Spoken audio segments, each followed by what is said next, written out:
Geração Jornal, vamos informar. Boa noite. Caso AGT, sessão de julgamento suspensa e remarcada para o dia 23 de janeiro. Falta de cuidado e manutenção regular, degradação de projetos habitacionais recentes em Luanda e a preocupação dos moradores. Operação Conexão, detidos na província do Mochico 29 cidadãos por situação irregular. Política monetária e cambial, Comitê do BNA esteve reunido para novos acertos. Modalidades de acesso ao crédito estiveram em destaque. Eleições presidenciais no Uganda. Museveni lidera a contagem com 70% dos votos. Sexta-feira, 16 de janeiro. Bem-vindos.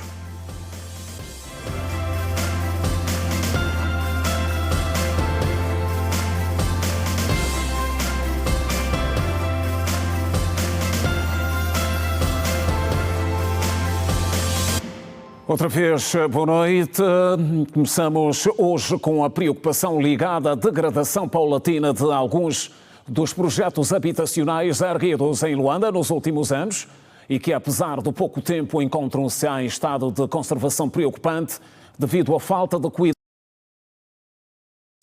De lá para cá, a conservação dos edifícios tem sido deficitária, com muito acúmulo de lixo ao redor, esgotos entupidos, a falta de poda das árvores, entre outros problemas associados, como nos conta o morador Lima Pereira. Em termos de conservação, não estamos muito bem, porque a limpeza não se faz sentir, há muito lixo. E depois tudo isto agravado com a situação destas árvores que nos foram colocadas, não é? Para arejar o fornecimento de oxigênio, etc. Então são árvores que eu julgo, na minha opinião, são árvores impróprias. Elas rebentam o pavimento, estragam a estrada e quando não há limpeza, vê-se mesmo, não é? Se der uma volta nesse condomínio, vocês vão dar conta que há muito lixo na estrada. Não sei se já existe uma empresa de limpeza, mas eu só vi ali por 2 vezes a circular. E a limpeza não é feita pontualmente. João Luís diz que os assaltos na centralidade do Zango Zero deve-se à falta de iluminação na via pública e que as administrações pouco ou nada têm feito para colmatar tal situação. O grande problema que nós temos é das ruas que não estão iluminadas durante a noite. Temos aqui postos de luz, os postos de luz não acendem, fica todo escuro e é muito perigoso. Há pessoas que já são assaltadas aqui por causa mesmo da escuridão. O que nós queremos aqui é essas ruas todas, todos os postos acender as ruas iluminadas, é que nós queremos. Tem havido reuniões a respeito disso, mas até hoje ainda nunca vimos nada. Entretanto, à semelhança do Zango Zero, os moradores da centralidade do Quilamba estão agastados com o nível de fissura nos edifícios, sarjetas entupidas, disse Rosa Beking, e que deveria haver uma mão pesada da administração para aquilo que são os problemas inerentes à centralidade.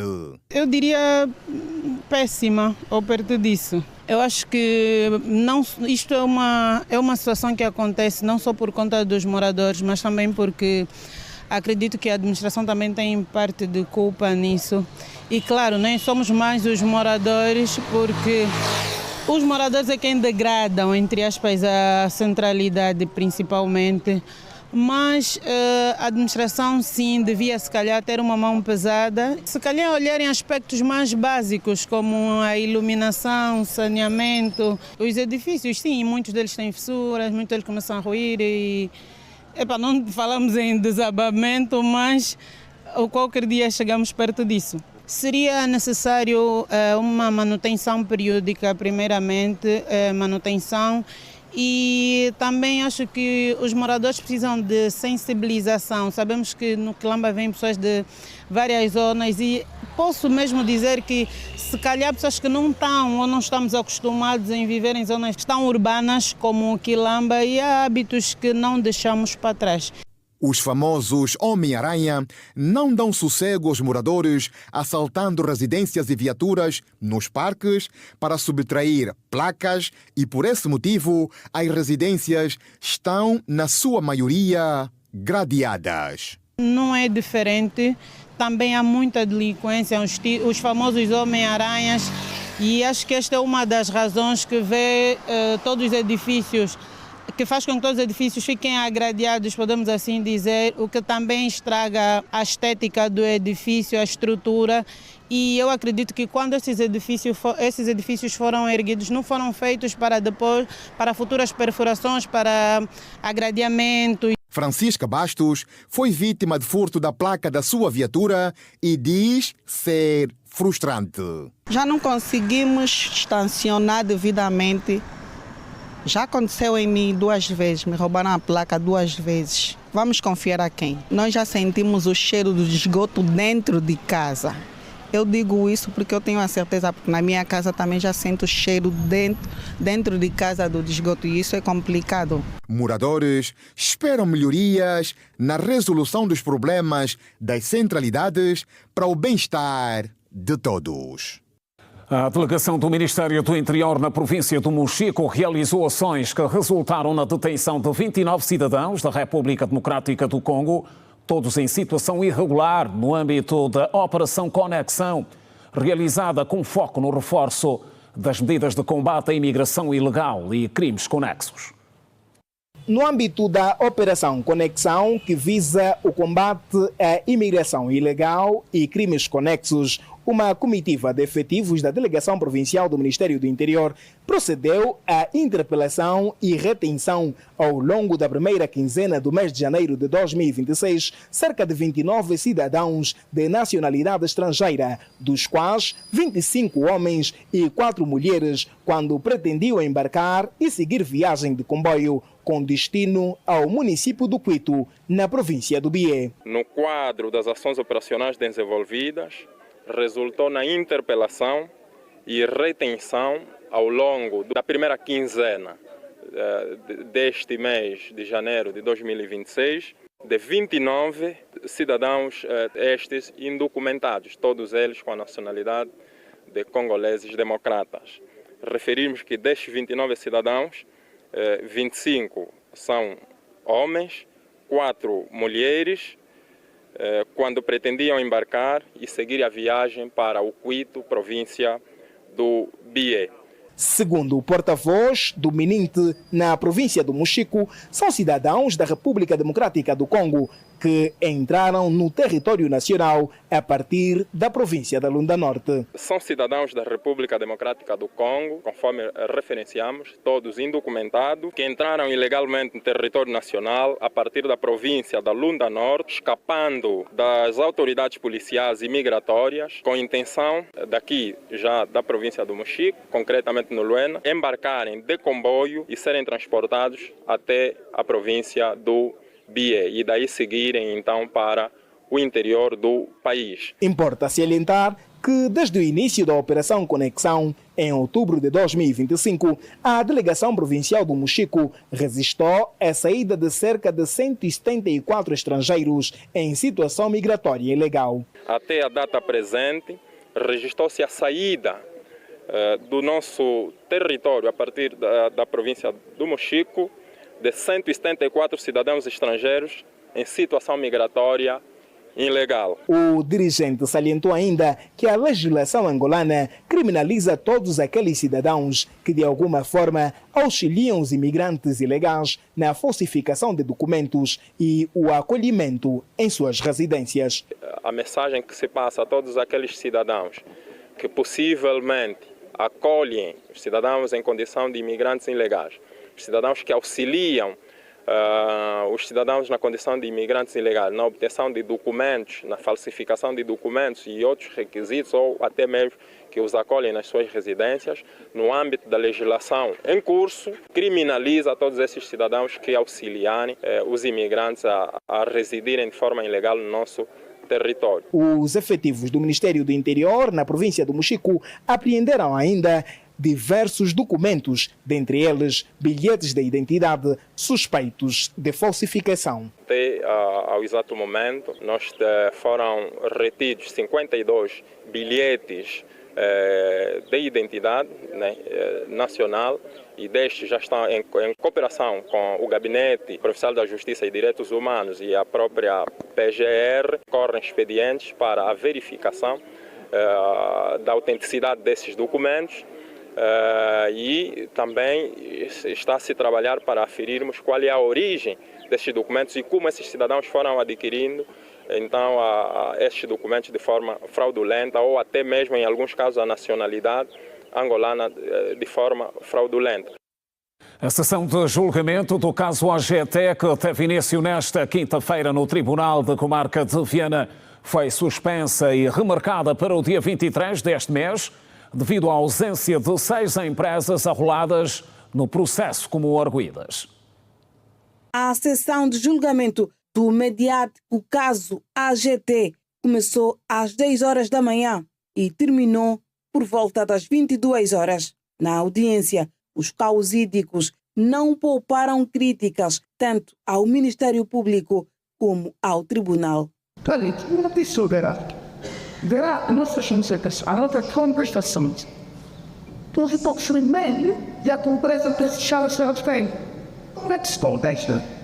Não tem de ser estetista. Os advogados o modo como os colegas estavam a fazer a consulta do processo. Muitos dos arguidos foram detidos em janeiro. Tanto, e os prazos de prisão preventiva estão esgotados. Ora, como os arguidos estão presos, tendo esgotado os prazos de prisão preventiva, o que o tribunal tem de fazer é pô-los à liberdade.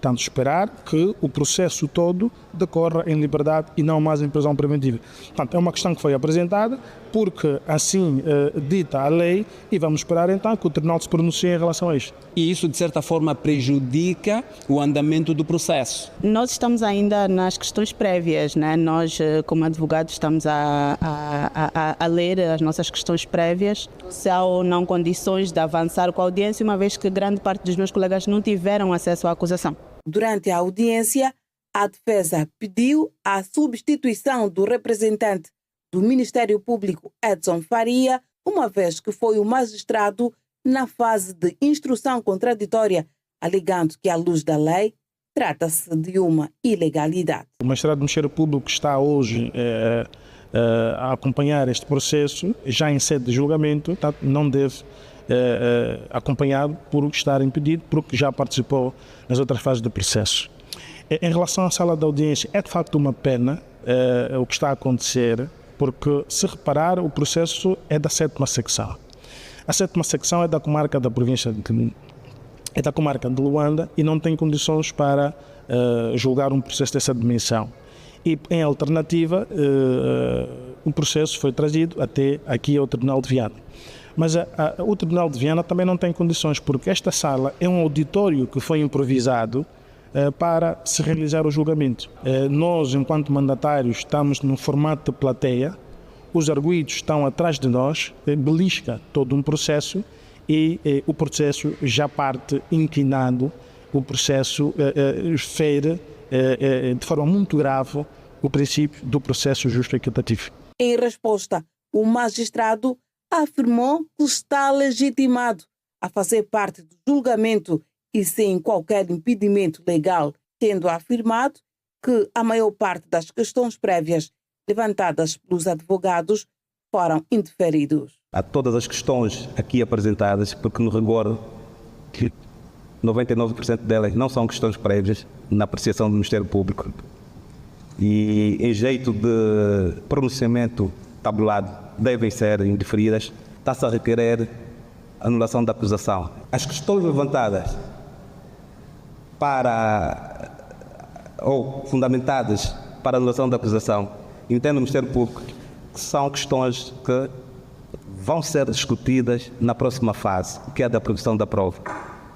E por isso não faz sentido nenhum pedir uma coisa que foi devidamente validada pelo Tribunal e ainda assim quer-se a anulação da acusação. Quanto aos arguidos soltos que não compareceram na sessão de julgamento por se encontrarem em parte incerta, o Tribunal mandou emitir um mandato de captura e detenção, ao passo que as empresas que não compareceram na audiência lhes foi ordenado que no prazo de 8 dias indiquem outros representantes. E sejam emitidos competentes mandados de detenção, por incumprimento das injunções a que estavam impostas. Great West Management, e no prazo de 8 dias indiquem outros representantes que não sejam os arguidos. A sessão de julgamento do caso AGT ficou marcado pelas questões prévias levantadas pelos advogados dos arguidos. Neste processo, conta com vários declarantes, com realce para o PCA da AGT José Leiria. O juiz-presidente José Lando remarcou a audiência para o dia 23 deste mês, onde possivelmente o Ministério Público fará a leitura da acusação dos crimes que são acusados os 38 arguidos. O Banco Nacional de Angola desvaloriza qualquer problema com o facto de grande parte do crédito estar concentrado em Luanda. Para Manuel Tiago Dias, esta realidade verifica-se pelo facto de Luanda deter o maior número de empresas. O governador do Banco Central falava na sessão de apresentação do balanço e perspectivas da política monetária e cambial do BNA para 2026. O Banco Nacional de Angola entende ser falso o problema que tem que ver com a concentração maior do crédito bancário em Luanda. De acordo com o governador do BNA, tal situação se justifica pelo facto de Luanda, enquanto capital, ser detentora do maior número de população e, consequentemente, de empresas, como evidenciam dados do Instituto Nacional de Estatística. A concentração do crédito em Luanda, eu entendo que é uma concentração normal. Eu até iria dizer natural. O anormal seria uma concentração excessiva. Isso sim, é que não se pretende e não deve acontecer. Porque o Anuário de Estatística das Empresas, publicado pelo Instituto Nacional de Estatística, cerca de 75% a 80% das empresas no nosso país estão concentradas em Luanda. Manuel Tiago Dias assume que a inversão do quadro atual passará fundamentalmente pela promoção de iniciativas que visam levar a banca comercial a fazer investimentos em outras províncias. Nós devemos, naturalmente, promover para que o crédito chegue a todas as províncias do país. Mas esse é o papel, creio eu, também das associações empresariais, né? Que devem prestar apoio, assessoria, aconselhamento aos seus afiliados. No entanto, Manuel Tiago Dias lembra que o BNA não tem a tarefa de conceder crédito e sim de promover e fiscalizar todo o sistema financeiro. O governador do Banco Central diz que tal responsabilidade recai para as associações empresariais, para a banca comercial e instituições de apoio às empresas, como é o caso do INAPEM. Existem organismos do Estado, tal como o INAPEM, que também presta assessoria, apoio às empresas. Esse é o trabalho deles. Não é o trabalho do Banco Nacional de Angola. O Banco Nacional de Angola é um organismo de regulação e supervisão. Nós promovemos o crédito. Sobre a previsão da taxa de câmbio para 2026, Manuel Tiago Dias diz não ser recomendável a sua divulgação, sob pena de criar cenários de expectativas para o mercado. Se repararem nas projeções do Fundo Monetário, do Banco Mundial, de várias instituições internacionais, eu estou aqui a ver alguns representantes de instituições internacionais, não se publica as previsões da taxa de câmbio. Isso seria algo irresponsável, porque isso poderia gerar expectativas junto dos agentes econômicos. Aliás, a taxa de câmbio é determinada pelo mercado. A sessão de apresentação do balanço e perspectivas da política monetária e cambial tem como propósito partilhar informações com os agentes econômicos sobre a condução da política monetária e cambial em 2025, bem como as suas perspectivas e orientações estratégicas para 2026. E o presidente da Câmara de Comércio e Indústria de Angola defendeu o estabelecimento de medidas que tenham como finalidade promover o crédito para as micro, pequenas e médias empresas. Vicente Soares disse que as pequenas empresas têm sido penalizadas na busca pelo crédito por critérios que são aplicados apenas para as grandes empresas. A Câmara de Comércio e Indústria de Angola considera positivo o aviso 10 do Banco Nacional de Angola, que tem por finalidade promover a concessão de crédito ao setor da economia real. Todavia, sugere que, da medida, deviam constar ações que pudessem facilitar o acesso das micro, pequenas e médias empresas ao crédito. O presidente da Câmara de Comércio e Indústria de Angola, Vicente Soares, entende que as MPMEs são penalizadas se comparadas às grandes empresas, uma vez que os critérios para a concessão de crédito são os mesmos. Devia aqui haver também uma forma de talvez definir percentagens das pequenas, das micro, pequenas e médias empresas terem acesso a estes financiamentos. Talvez isso é a responsabilidade quer das associações empresariais, quer dos próprios empresários, mas todo o sistema financeiro deve contribuir para isso, porque o Banco Nacional, ao fazer o aviso 10, não fez apenas para acompanhar, para regulação, fez para permitir que a economia tivesse condições de incrementar o processo de diversificação da economia. Vicente Soares refere que o problema é ainda maior quando se fala das empresas que não se encontram sediadas em Luanda. Nós, quando vamos às províncias, há empresas que têm condições de poder ter acesso à banca, ao crédito, e não têm. Portanto, nós, as grandes empresas têm condições de ter acesso, mas aqui também pode haver muita subjetividade. Portanto, daí a necessidade de haver um acompanhamento mais rigoroso para que este aviso 10 seja cumprido de forma a permitir que as micro, pequenas e médias empresas, que são a maioria das nossas empresas, tenham acesso ao crédito. A Câmara de Comércio e Indústria de Angola é uma associação empresarial que conta com cerca de 5.000 empresas distribuídas por todo o território nacional. O presidente da Câmara, Vicente Soares, defende a criação de estímulos que facilitem a concessão de créditos para as empresas que se encontram no interior do país e, desta forma, evitar a mudança destas para Luanda.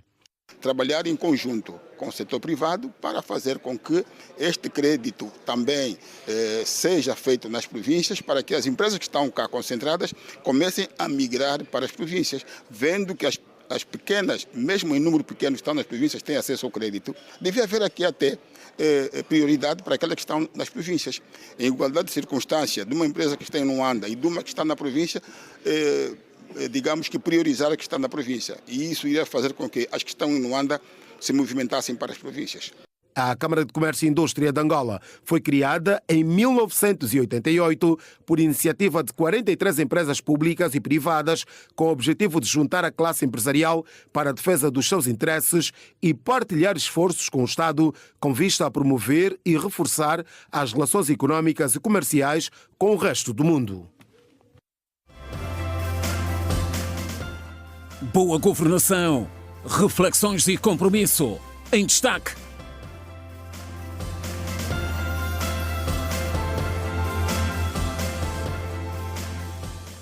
E seguimos a informar ao Girassol Jornal. Uma delegação do Comitê de Assuntos Internacionais do Parlamento Russo foi recebida na manhã desta sexta-feira em audiência pelo presidente da Assembleia Nacional, Adão de Almeida, no quadro do reforço das relações de cooperação parlamentar e institucional entre Angola e a Rússia.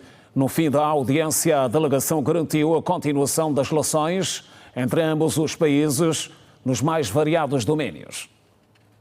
A delegação russa foi composta pelo primeiro vice-presidente do Comitê de Assuntos Internacionais do Parlamento da Rússia e membro da União Russa de Veteranos de Angola, Shepa Alexei Valizevich, bem como pelo vice-presidente da União Russa de Veteranos de Angola, Rybchuk Nikolai Alessandrovich. No final do encontro, Alessandrovich afirmou que a audiência serviu para ativar e aprofundar as relações bilaterais em vários domínios. Nós falamos no âmbito de encontros com o Executivo, falamos sobre ativização das relações em vários domínios econômicos. O camarada, o senhor Chepa, estava aqui no Parlamento a falar sobre a cooperação entre os parlamentares russos e angolanos. Por sua vez, Chepa Alexei Valizevich considerou que a relação entre os parlamentares russos e os angolanos está a desenvolver-se de forma ativa e com boas perspectivas, à semelhança do que ocorreu no passado. Realçou, por isso, o interesse mútuo em fortalecer os mecanismos de cooperação interparlamentar. Nós discutimos as nossas relações, discutimos a nossa participação nas plataformas dos parlamentares anteriores, confirmamos a necessidade de continuar a cooperar entre os grupos de amizade do Parlamento Russo e do Parlamento Angolano, bem como cooperação entre os diferentes comitês do Parlamento Russo e da Assembleia Nacional, no âmbito da cooperação, da organização da cooperação econômica entre os nossos países. Nós apreciamos muito altamente os encontros e as conversações que mantínhamos aqui, e qualquer que seja a visita para Angola é grande alegria e satisfação para nós, porque são encontros com os amigos e irmãos. As relações políticas entre Angola e a Rússia são descritas como fortes e históricas, remontam do período da luta pela independência nacional e assentam em laços de amizades duradouros. A cooperação estratégica abrange áreas como defesa, energia, indústria espacial, formação de quadros e mineração, mantendo-se dinâmica através de contactos diplomáticos regulares e interesses comuns. O Inspetor-Geral da Administração do Estado considerou que a ação de inspeção deve prevenir, detectar ou alertar os órgãos do Estado sobre atos que conduzam à violação da legalidade. João Pinto fez estes pronunciamentos à margem de um ato de reflexão sobre boa governação. Em vésperas da celebração do 34º aniversário, a Inspeção-Geral da Administração do Estado realizou uma mesa redonda sobre a boa governação. O evento abordou matérias ligadas aos 40 anos da atividade inspectiva em Angola, da ação de fiscalização, reforma inspectiva e atividade inspectiva, infraestruturas e a gestão do património público. Na ocasião, o Inspetor-Geral da Administração do Estado, João Pinto, considerou que a ação de inspeção deve prevenir atos que possam conduzir à violação da legalidade, bem como detectar e alertar os órgãos do Estado. Para dizer que no nosso processo histórico não podemos ignorar a função da inspeção, que é a função de prevenir ou para denunciar ou alertar as autoridades aqui.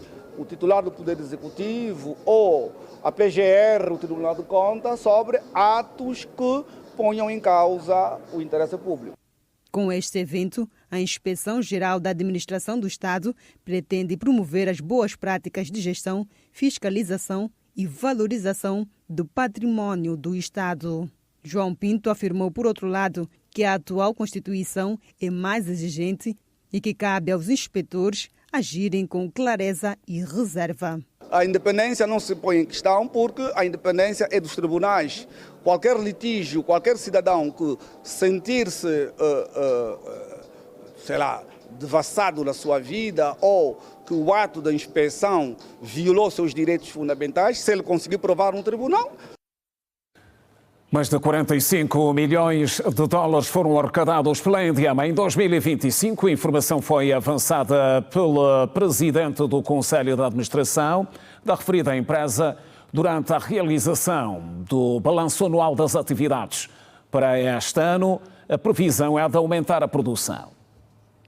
Mais de 15 milhões de quilates de diamantes foram produzidos no país pela Endiama em 2025. Embora os resultados sejam positivos, a previsão é de superar os 45 milhões de dólares arrecadados. Pretendemos que a receita operacional, que é aquela primeira que está aí especificada, seja mais significativa. E para isto não temos outro caminho senão a produção própria, que é o objetivo que nos persegue, e pensamos que este ano teremos já este objetivo concluído. Prevemos obter 16,2 milhões de quilates, um volume de faturação de 2,4 mil milhões e contribuições sociais de 680 milhões. Em 2023, nós nem tínhamos conseguido alcançar cerca de 10 milhões de quilates.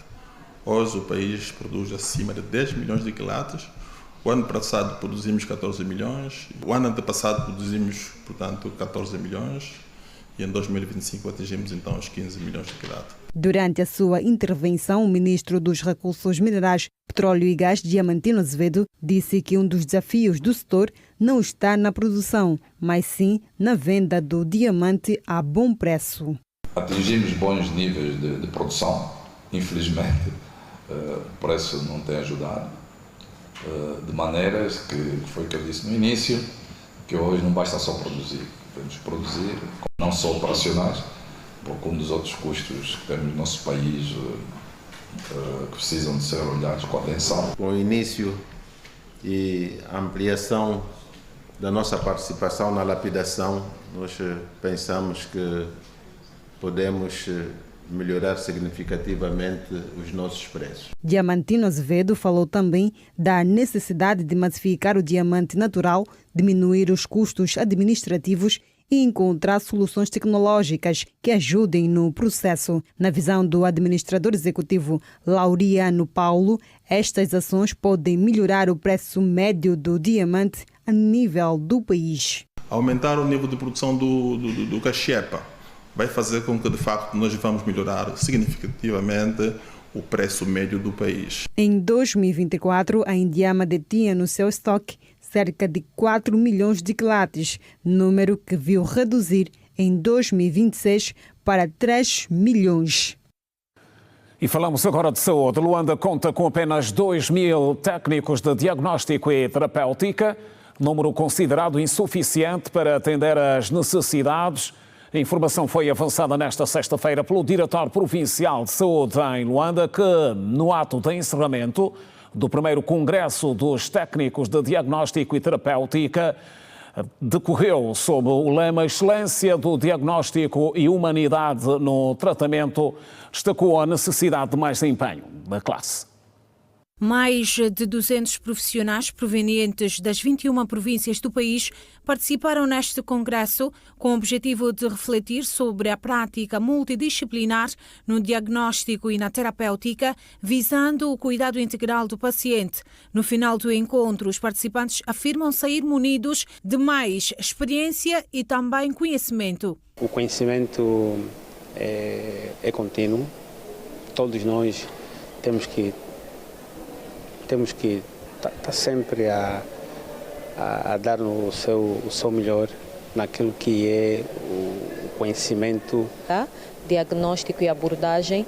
Hoje percebemos um crescente número de casos de autismo, então ter os técnicos preparados para receber essas demandas acaba sendo uma mais-valia. O objetivo do Congresso, de acordo com o nosso tema, que é a excelência no tratamento e humanização, é nada mais, nada menos reunir vários profissionais nas diversas áreas com o objetivo de discutirmos sobre as inovações terapêuticas e também aquelas ligadas à área do diagnóstico, com o principal objetivo de oferecermos um atendimento de excelência e humanização aos nossos utentes. Apesar da elevada adesão dos profissionais, o diretor provincial da saúde em Luanda, Manuel Duarte Varela, salientou que a província conta atualmente com cerca de 2.000 técnicos de diagnóstico e terapêutica, número considerado insuficiente face à demanda dos serviços. A carreira técnica e diagnóstica compõe 28 profissões. Não é? Destas profissões todas nós temos cerca de 2.000. Não é só a província de Luanda. Com este concurso público, com as cifras que nos vão dar, nós vamos avaliar quantos serão admitidos e quantos serão promovidos. Não é? E nós, província, começamos já desde o último trimestre de 2025 a elaboração do fundo salarial, né, para criarmos vagas também para a província E destas vagas, nós vamos priorizar os técnicos de diagnóstico e terapêutico. Por outro lado, o responsável anunciou a reestruturação do Hospital dos Cajueiros, instituição que acolheu o referido evento. A reestruturação do Hospital Geral dos Cajueiros, como sabem, teve início no ano 2024, não é? Teve uma fase paralisada e nós, a nível do governo da província de Luanda, durante este primeiro trimestre, vamos dar reinício às obras do Hospital Geral dos Cajueiros. Sendo o hospital de segundo nível, nós, sem dúvida nenhuma, é um hospital com uma demanda muito grande, temos tido todos os anos. E todos os dias podemos falar, e é um hospital, sem dúvida nenhuma, temos algumas pequenas dificuldades e por isso aguardamos com paciência a melhoria das condições e temos trabalhando naquelas condições que nós atualmente apresentamos. Nesse caso, não podemos falar das obras, não podemos falar das situações, mas estamos esperançados que o hospital terá futuramente outro tipo de configurações. Daniel Café garantiu a continuidade das ações formativas destinadas aos técnicos da linha da frente como forma de reforçar a qualidade dos serviços prestados à população. Sendo um hospital de formação, temos que abraçar, como diz há pouco, não é só a parte assistencial, mas também a parte de formação. Isso constitui uma das partes de formações e vamos dar continuidade, que com outras atividades, jornadas, workshops, também, se for possível. Esse é apenas o primeiro congresso dos técnicos e diagnósticos terapêuticos. Esperamos também abraçar outros tipos de atividades científicas. O primeiro Congresso dos Técnicos de Diagnóstico e Terapêutica enquadra-se nas comemorações dos 450 anos de existência da cidade capital.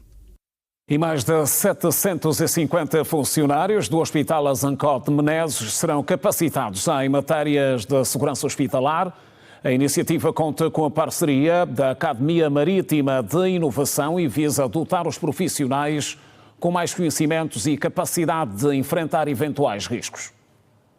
A iniciativa da direção do Hospital Materno-Infantil surge no âmbito de uma parceria com a Academia Marítima Inovação Tecnológica OMITIC, que já capacitou 50 profissionais da referida unidade hospitalar em matérias de combate a incêndio, evacuação e tratamento de resíduos hospitalares. Bom, nós já fizemos a formação dos primeiros 50, pretendemos formar 700, porque, como sabe, o trabalho hospitalar é por escala e nós temos que ter a certeza que em todos os turnos existem pessoas suficientes para acudir a uma possível calamidade. Esta formação é contínua, porque à medida que a gente for admitindo novo pessoal, esse pessoal também tem que ser formado, porque para nós investir na segurança é ético, salva vidas e poupa recursos. Portanto, é preciso prevenir o risco para que realmente os acidentes se possam resolver com o mínimo de lesão possível. Maria Mendes explicou as razões que levou a administração do Hospital Azancot de Menezes a formar estes técnicos e ressaltou a sua importância para que se minimize os riscos de acidentes e reforço da segurança dos pacientes e não só. Nós temos que lutar pela segurança clínica do paciente e temos que lutar pela segurança da própria instituição. Então, para que isto aconteça, é preciso que tenhamos pessoas capazes de lidar com situações de calamidade, como são os incêndios, como são as inundações, como são as agressões. Nós temos que ter pessoas preparadas para isso, para nos defendermos e tornar os riscos e os acidentes possíveis o menos danosos para a população possível. O diretor da OMITIC, Alberto Figueiredo, destacou que esta é a primeira parceria com o Hospital Azancot de Menezes e, por ser um curso novo, tem os seus desafios. No total, são 7 módulos para o curso, com a duração de 3 dias. Porque os hospitais formam pessoal quadro para a área de saúde, mas não formam para a segurança hospitalar. 7 módulos para este curso. E posso destacar a questão da responsabilidade social, o combate a incêndio, os primeiros socorros, a ergonometria, tem o tratamento dos resíduos hospitalares. São vários, no total são 7 módulos. Eles vão poder agora lidar um incêndio principiante eles podem apagar, até que os bombeiros chegarem, eles podem culminar com a situação. Foram formados em como, pelo menos, tratar os resíduos hospitalares, tiveram essa formação. Foram formados com relação à ergonomia. A ergonomia tem a ver com os gestos repetitivos de acordo com o nosso trabalho. Os formandos desta primeira fase disseram que a formação foi de mais-valia e puderam ter mais bases sobre o que realmente é a segurança hospitalar. A formação foi muito benéfica. A partir do momento em que nós aprendemos a lidar com a segurança, dizer que nós nos hospitais normalmente falamos em segurança apenas do paciente, mas nós vimos que afinal a segurança parte de nós próprios também. E esta formação que tivemos aqui foi uma informação integral sobre o aspecto de segurança, que envolve tanto o paciente quanto o profissional e o ambiente em que estão circunscritos, com a ideia da evacuação e os níveis de risco que cada ambiente tem. Mais de 750 funcionários do Hospital Azancote Menezes serão capacitados em matéria de segurança hospitalar. Joana Tomás esclareceu nesta sexta-feira que não vai concorrer à sua própria sucessão como secretária-geral da OMA. A responsável, que falava por ocasião da 9ª reunião preparatória do 8º Congresso do Braço Feminino do MPLA, disse que está a deixar uma organização firme.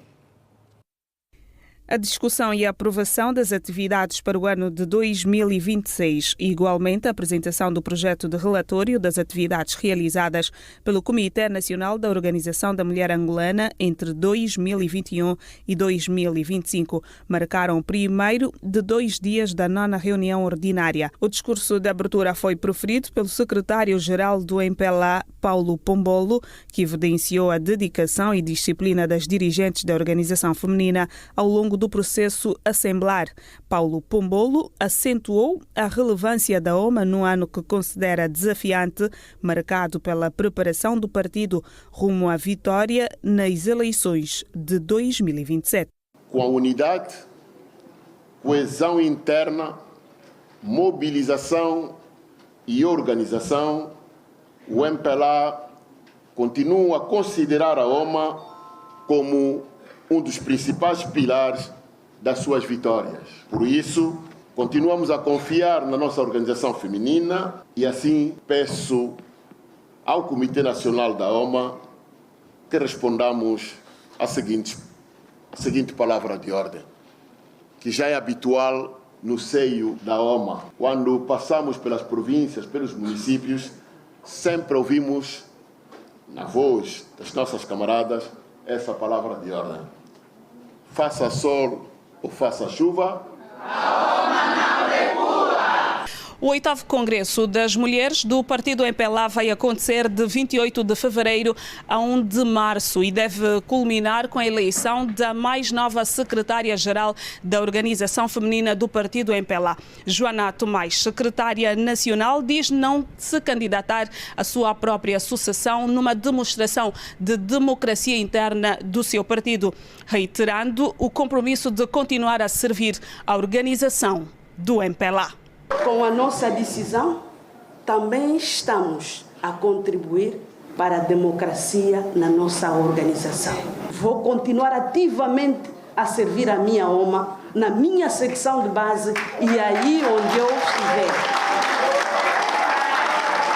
Com o mandato de 4 anos a chegar ao fim, Joana Tomás considera estar a deixar uma página marcada pela renovação equilibrada entre gerações. Tal qual recebi a OMA com serenidade, a vou passar para a minha sucessora e a vou apresentar para o presidente. Se me perguntarem que OMA estou a deixar uma organização firme, forte, rejuvenescida, mas em harmonia entre a nova e a geração mais madura. Concorrem à liderança da organização partidária feminina 3 candidatas: Graciete Dombolo Sungua, Lourdes Caposso e Carlota Dias.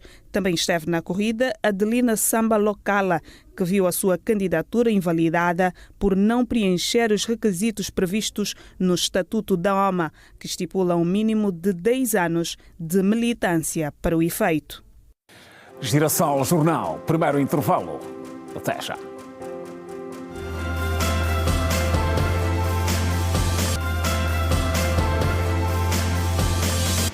Já de volta, atualidade fora de portas em destaque. A Comissão Eleitoral do Uganda afirma que os primeiros resultados provisórios da eleição presidencial mostram o presidente Yoweri Museveni na liderança com 70% dos votos válidos, apurados até o momento. Confira o compacto internacional. O presidente da Comissão Eleitoral do Uganda afirmou que mais de 25 mil votos válidos já foram contabilizados até o momento, com cerca de 796 cédulas consideradas inválidas. Com cerca de um quarto dos votos já apurados, Museveni lidera as estatísticas com mais de 70% dos votos, enquanto seu principal adversário, o líder da oposição, Bobi Wine, estava atrás com cerca de 19%, enquanto os ugandeses aguardavam os resultados finais da eleição presidencial.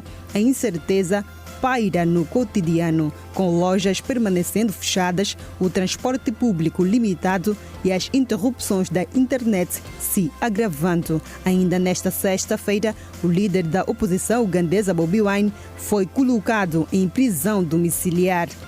O Instituto Nacional de Meteorologia moçambicano renovou hoje o aviso vermelho de chuvas muito fortes no centro e sul do país, incluindo na capital de Maputo, até final de sábado, enquanto se registram inundações e cheias generalizadas. No aviso, o INAP mantém a previsão, como nos dias anteriores, de continuação da ocorrência de chuvas fortes, acompanhadas por trovoadas severas, além de ventos fortes. O alerta do INAP, renovado hoje, continua a envolver vários distritos das províncias de Manica e Sofala, centro e no sul, e recomenda à população a tomarem medidas de prevenção e segurança face às chuvas, trovoadas e vento forte. Pelo menos 103 pessoas morreram e 173 mil foram afetadas desde o início da época das chuvas em Moçambique.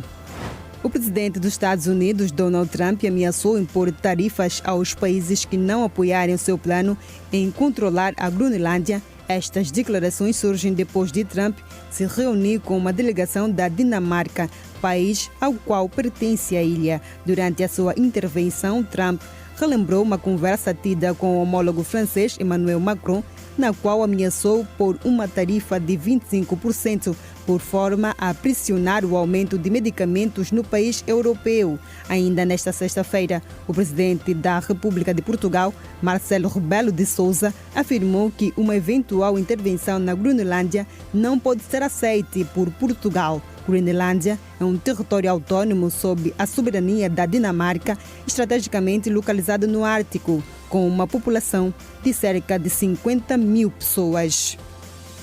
E ainda fora de portas, o presidente da China, Xi Jinping, afirmou que o desenvolvimento de relações saudáveis e estáveis com o Canadá serve de interesses de ambos os países. Durante o encontro com o primeiro-ministro canadiano, Xi reuniu-se em Pequim com Mark Carney, naquela que é a primeira visita de um chefe de governo canadiano ao país em quase uma década e que visa normalizar as relações bilaterais que atravessaram períodos de tensão nos últimos anos devido a disputas diplomáticas e comerciais. O primeiro-ministro do Iêmen demitiu-se nesta quinta-feira e vai ser substituído pelo ministro dos Negócios Estrangeiros de modo de gestão até a formação de um novo governo. Segundo o anúncio do governo internacionalmente reconhecido e apoiado pela Arábia Saudita, a renúncia do chefe do governo iemenita visa fortalecer a unidade do processo de tomada de decisões após a derrota do golpe. Forças militares pró-sauditas repeliram recentemente uma ofensiva de separatistas apoiados pelos Emirados Árabes Unidos no sul do Iêmen, designadamente o Conselho para a Transição do Sul.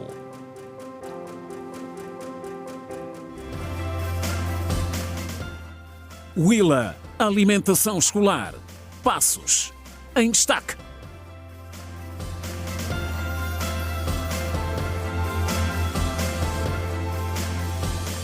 A informação segue agora com o desporto. O Sagrada Esperança da Londa Norte conquistou os 3 pontos ao vencer nesta sexta-feira o Luanda City por 3-1 no estádio 22 de junho em Luanda. Estamos a falar do Girabola. A partida referente à 11ª jornada do Girabola entre os Citizens da capital angolana e os Lunda Nortenhos começou com um sinal mais para a turma que viajou do Dundo, com muitos lances que poderiam terminar no fundo da baliza de Zema. Aos 34 minutos, Melono Dala foi tocado de forma faltosa na área de baliza e o juiz do encontro prontamente assinalou o castigo máximo. Luiz Tati, chamado a bater, mandou a bola para um lado e o keeper Zema para o outro, fazendo 1-0 para o Sagrada Esperança da Lunda Norte. Pouco tempo depois, o Luanda City empatou por via do central Buchinho ao bater o guarda-redes Langanga. No tempo extra dos primeiros 45 minutos, o Sagrada Esperança da Lunda Norte voltou a se colocar em vantagem com um golo de Melono Dala. Na segunda parte, o Luanda City entrou com outra disposição e, fruto disto, chegava com alguma regularidade e perigo à baliza do keeper Langanga do Sagrada Esperança. No entanto, os Citizens sentiram a dor do ditado que diz quem não marca sofre, quando o polaco ampliou o resultado para 3-1 final a favor do Sagrada, depois de um erro crasso de Buchinho. Nas reações, o técnico do Luanda City, Paulo Saraiva, queixou-se da longa pausa que tiveram de enfrentar e a inexperiência de alguns dos seus atletas. Sabíamos que havia de ser uma partida super difícil com o Sagrada Esperança, porque realmente, não me vou agarrar a isso, mas esta paragem veio prejudicar-nos bastante, não só nós, acredito que todas as equipas, mas hoje cometemos vários erros, alguns jogadores não produziram aquilo que nós esperávamos e naturalmente tivemos oportunidades para marcar primeiro que o adversário, não marcamos. Isto é próprio no futebol, quem não marca sofre, e foi o que aconteceu. O Sagrada aproveitou os nossos erros e vocês viram que os golos do Sagrada foram consentidos por erros nossos, e está de parabéns ao Sagrada porque marcou e ganhou o jogo. O técnico Antônio Lebo frisou que não podia começar de forma diferente a missão que lhe foi confiada pela direção Lunda. Sim, é com muita alegria. Eu esperava isso e eu pedi isso também aos meus atletas. Graças a Deus eles cumpriram. Nos foi dado 5 jogos, né? Esses 5 jogos para terminar a primeira volta. E primeiro trabalhamos na mudança de mentalidade dos nossos atletas e eles têm que estar conscientes que esses 5 jogos é para ganhar. Vamos fazer tudo. Nós estamos a montar uma equipa que vai em qualquer parte da Angola, em qualquer campo, a jogar de igual para igual com o adversário. E acho que se assim for, e vamos ter êxito. Sagrada Esperança da Lunda Norte vence Luanda City por 3-1 em duelo referente à 11ª jornada do Girabola 2025-2026 no estádio 22 de junho. E pela primeira vez na história do Campeonato Africano das Nações, CAN, todos os técnicos que passaram para as meias finais são africanos. Girassol Jornal, mais um curto intervalo. Até já.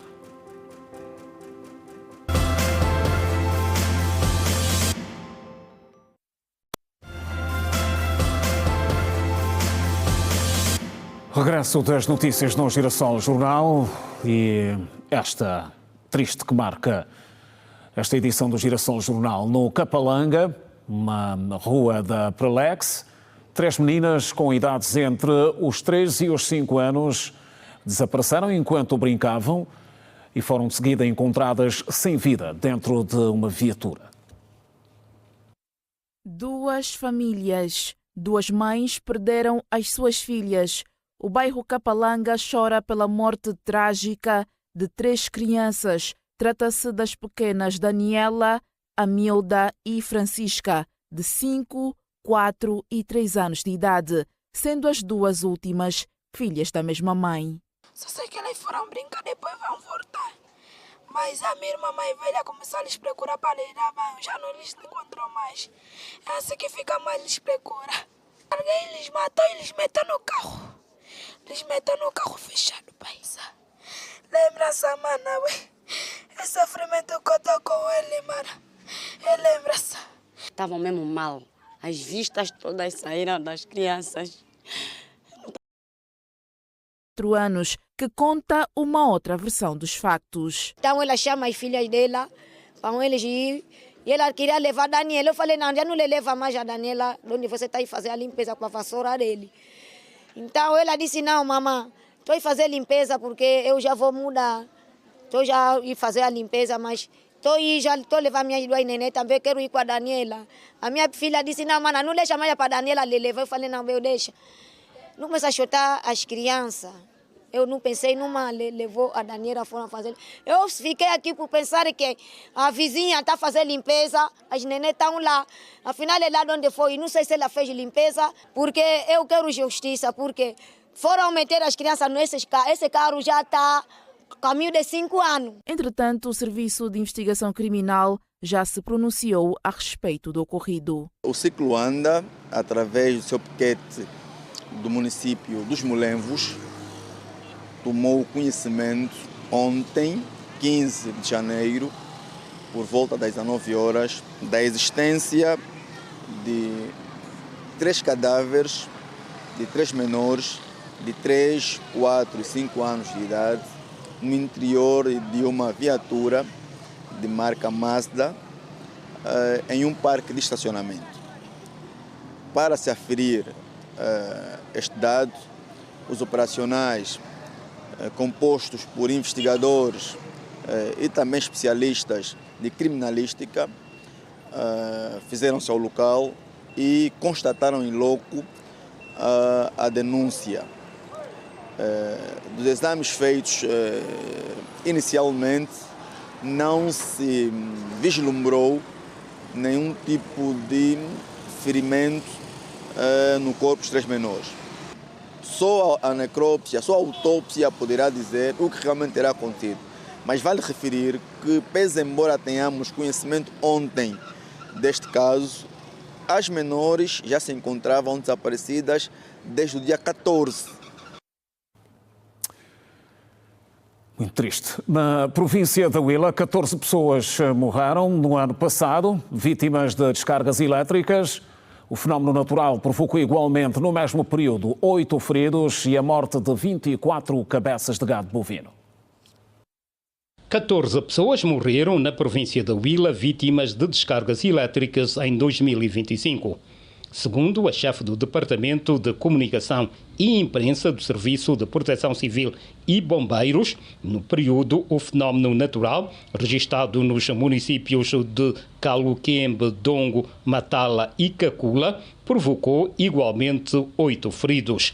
Augusta Stoner realça que as descargas elétricas mataram também 24 cabeças de gado bovino. 18 descargas atmosféricas que resultaram em 14 mortos e 8 feridos nos municípios de Caluquembe, Dongo, Matala e Cacula, bem como 24 cabeças de gado bovino nos municípios da Matala e Jamba Mineira. A responsável destaca que em 2025 o Serviço de Proteção Civil e Bombeiros na Huila registrou 2.744 ocorrências, com ênfase para 162 incêndios de pequenas e médias proporções, com 12 mortos e 18 feridos. Os sinistros ocorreram nos municípios do Lubango, Matala, Gambos, Quipungo, Oque e Cuvango. O Comando Provincial do Serviço de Proteção Civil e Bombeiros da Huila registrou um total de 2.743 ocorrências que resultaram em serviços diversos, sendo 162 incêndios de pequenas e médias proporções no município do Lubango, com 99, Matala com 9, Gambos com 9, Quipungo com 6, Oquem com 5, Cuvango com 5. Dos incêndios resultaram em 12 mortos e 18 feridos.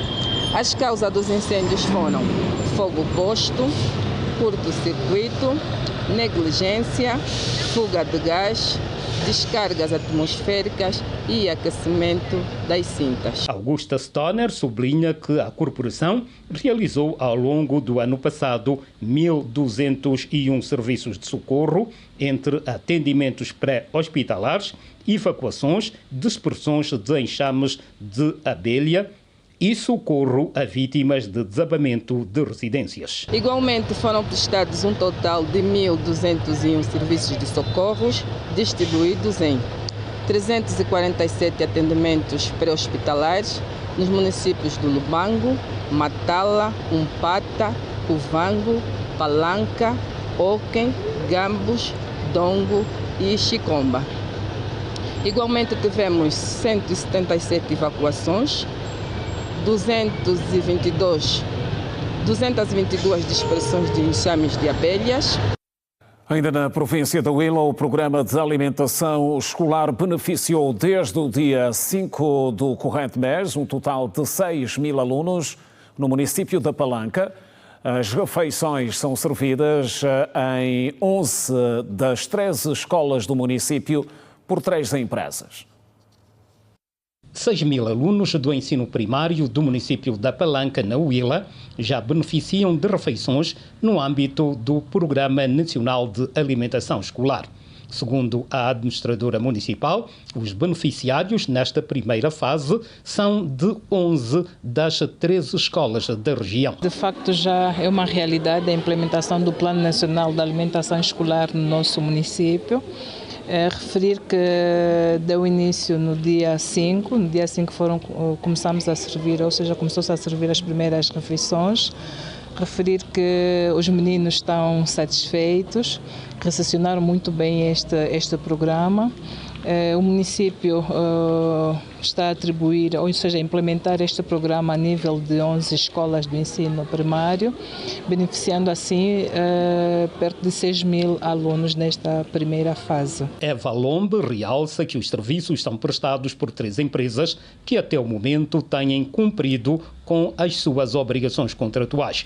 A governante sublinha que a implementação do programa está a levar mais crianças para as escolas do município e contribui igualmente para a melhoria da sua assimilação. Temos tido relato dos últimos dias que mais crianças estão a aparecer à instituição escolar, que muitas delas já haviam desistido ou faltavam, agora já começam a vir com bastante frequência à instituição escolar e isso de facto satisfaz-nos. A alimentação escolar acaba por ser um grande incentivo para termos as crianças o tempo necessário na instituição escolar e, claro, também acreditamos que trará um impacto muito positivo naquela que é a assimilação dos conteúdos que são ministrados a nível da escola, porque as crianças não têm preocupação com a questão do lanche ou com a fome, porque no intervalo maior elas têm esta refeição. Para o diretor da Escola 71, Lourenço Chinhangua, o programa de alimentação escolar é bem-vindo, principalmente para as zonas mais carentes. É positivo, porque muitas crianças precisavam dessa alimentação.